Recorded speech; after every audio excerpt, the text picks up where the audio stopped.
Hey everyone, it's Dan, your brother Brett Barris. So now we're going to create our VM clones for our domain controllers, our network gateway, our certificate authority, and our configuration manager server. Okay, so we've created our template. So right click, manage, clone, next, next, next. We'll type DC01, finish, and we'll click close when that's ready. Okay, DC01 is done.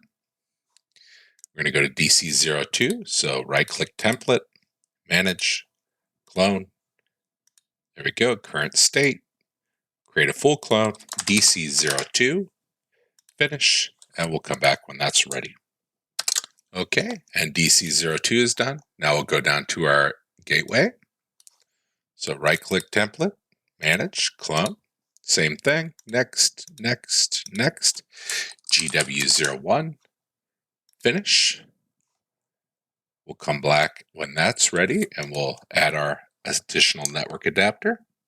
Okay, and that's good to go. So we'll right click on GW01, go to settings, click add, network adapter, finish. We're using a NAT for that one. Okay, so we have an internal and external.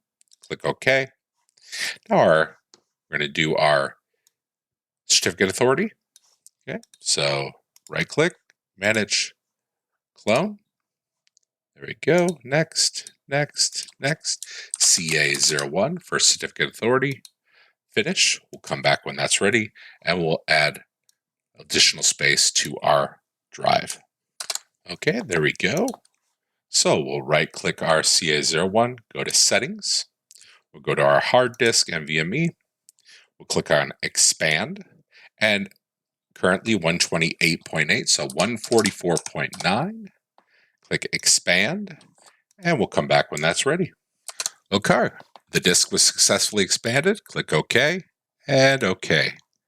Now we're going to get to our configuration manager server. So right click template, manage, clone, next, next, next, CM01, finish. And we'll come back when we're going to expand that drive as well as add additional processors and memory. Okay, and we'll close here. We'll right click settings. On memory, we're going to go 16384 or 16 gigabytes. That's 16 times 1024. Processors, we're going to go here, drop down to 8. And then on our hard disk, we're going to click expand.